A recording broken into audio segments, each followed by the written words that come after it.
Pleased to welcome you to part two of the Donahue two-part program featuring Minister Louis Farrakhan, who at the end of our last program left an awful lot of unhappy people in our audience. Not necessarily unhappy at anything he said, but unhappy because they had no time at all to say anything. So this is our attempt to give you an opportunity to express yourself and ask Minister Farrakhan to respond. Whom didn't we... Yes, yes. I would just like to say that I am terrified that even you, someone who's obviously educated, has given up hope completely. Like when you call upon us, you say white folk, you say black people, Jewish people. Why can't we come together? We obviously can come together. We just have to. We just have to find a way to do it.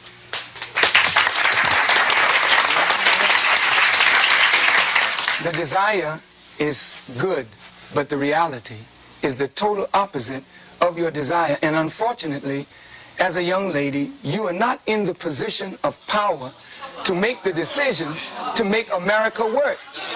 May I, as an audience of intelligent people, I would like to just take a moment to say to you that I really don't think you fully understand what has happened to these people that you look at as second-class or inferior citizens in this nation.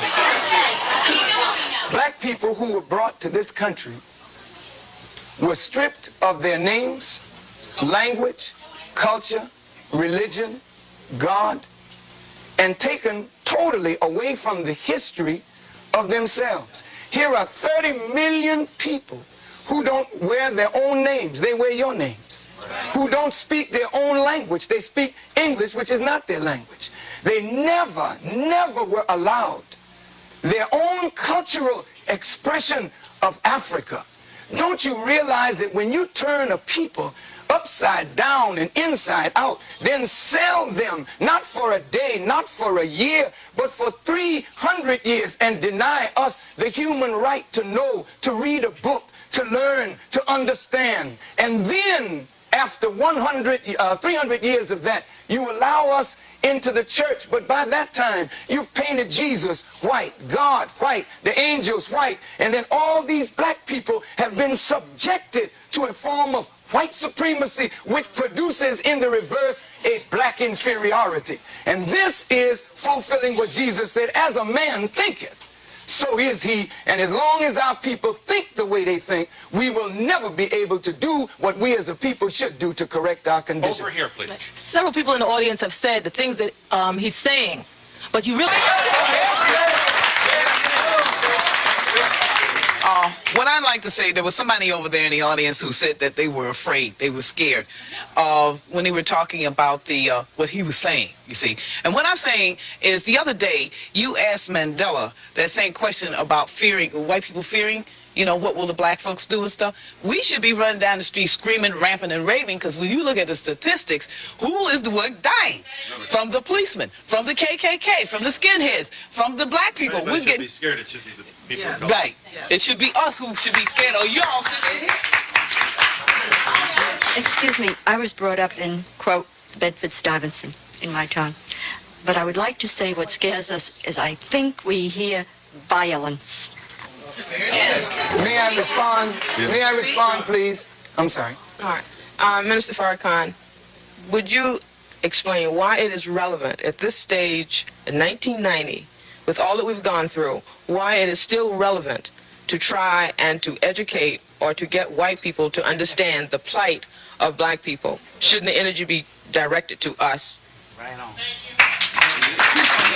If I may, my work is directly to black people. I spend 99% of my time dealing with us to help us reform our minds and spirit that we may do for ourselves. However, when you live in a society like this, and we know that in order to effect a solution to a problem between black and white, then there's going to have to be some meaningful dialogue between black and white in order to effect a solution.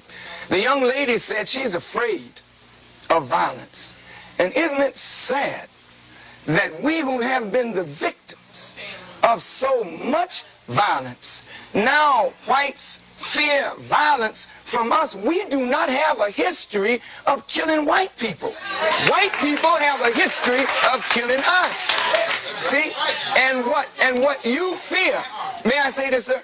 What you fear, it is a deep guilt thing that white folks suffer. You are afraid that if we ever come to power, we will do to you and your fathers what you and your people have done to us. And I think you are judging us by the state of your own mind, and that is not necessarily the mind of black people. I'm with you in that you're talking about wanting to have meaningful dialogue, and that's a problem. You know, right away, I don't know what's going to make whites happy, for Pete's sake. You know, you're talking about trying to find a solution to your problem. You're trying hard to do that, and we're tuning you right out. We're arguing with you. We're not agreeing with anything. We're not trying to give you a chance. For Pete's sake, you know, what do we want?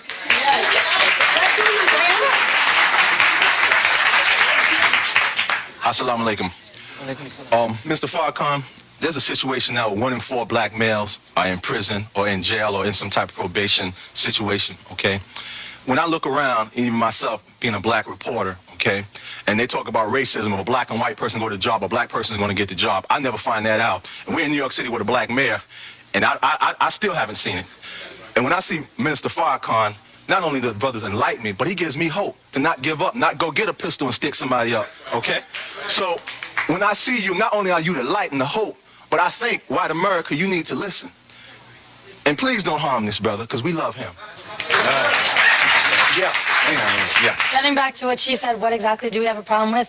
Before you made a statement, you said that I think that, well, not I, you said that white people think that you're inferior to us. I don't believe that. I'm part of the youth of America. I am not prejudiced. I feel more prejudiced right now than I've ever felt. Not against black, I am not prejudiced against black people. Some of my best friends are black people. I am, what's the problem with that? Yeah. You let him speak, let me speak. Yeah. You wanted to speak to this young woman? No, I didn't want to speak. Who wants to talk to her? Yeah. No, Yeah. what do you mean you feel more prejudiced right now? Because the way he's saying... Because what? What he's saying right now, I mean, I feel that you are prejudiced towards white people.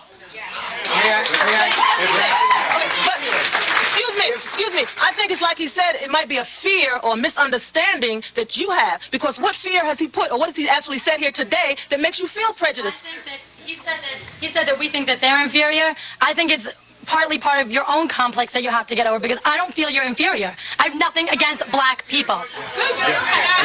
Yes, sir. This is the, excuse me, this is the situation. Every young white adult says, I have not done this to black people. I have not done that to black people. But your forefathers are the ones who have set us in the situation we are in. Now, what I'm saying is this. When Nat Turner stood up, you all rejected him. You killed him. When Marcus Garvey stood up, you all rejected him, enslaved him. He died a broken heart. Now, what I'm saying is this. Your fathers have put us in the condition we are in, and today you are profiting from what your forefathers have done. Now, my grandchildren are going to be raised, and your children are going to say to them, they have not done to them, because you are the ones who are going to do to my grandchildren what they're going to experience if the situation continues. Now, what I'm saying is this. When we talk about America falling, what we are saying is this.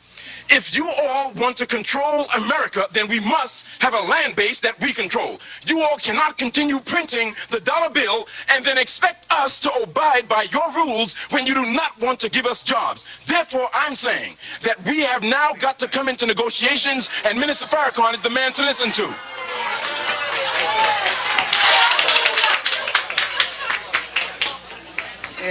It becomes apparent more and more as we listen to each other and try to talk to each other that we don't perceive reality the same.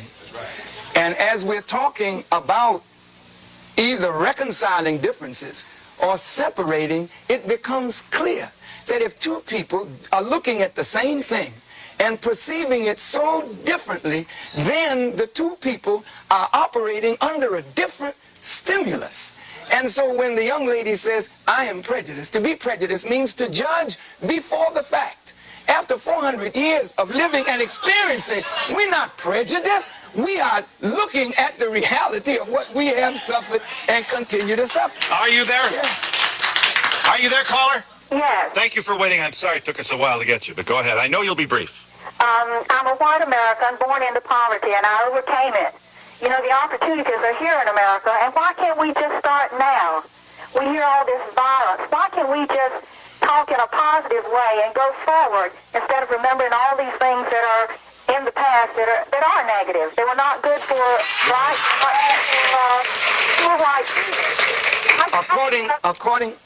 Yes, Minister Farrakhan commenting. According to the State of Black America by the Urban League, if we started right now, they said, we could never close the gap to black poverty and white poverty. She said, let us start right now. Let's forget the past. Notice this. When Jewish people remember the Holocaust and want the world to remember the Holocaust. Wait. Why do you want the world to remember? Because if the world does not remember, it is likely to repeat itself. And Jewish persons who suffered from the Holocaust want the world to remember this because the world turned its back while Jews were put in ovens. I, as a black person, want my people to remember what we have suffered and what we continue to suffer so that we will say like the Jews, never again. Never again. Okay, I've been listening in this corner right here, and I've heard a whole lot of negative things from the white people here. When you were trying to explain yourself, the white people don't want to hear you explain yourself. They drown you out. They start already trying to drown you out and talk over you. There's a certain amount of white arrogance here, and they don't want to listen to what black people are saying. They don't understand because they don't want to understand. I've heard a woman here say, go back to Africa. Somebody said, we have a black holiday. What does that mean? So what does that mean? He did not say that. He said, if we have a choice, what some of us can go and some of us can stay. But there's no understanding in here. People are just trying to talk. To those arrogant persons, you know, when you tell us go back, please remember where you came from. And when you want to relegate somebody to a specific place, just remember what your origin is in this world. Please, I'm not trying to be disrespectful, but I want you to understand that you, wherever you are on the earth, you're not a native anywhere. You came there and took it from the native people who are there. So please don't talk about going back, because if others talk to you about that, where would you go?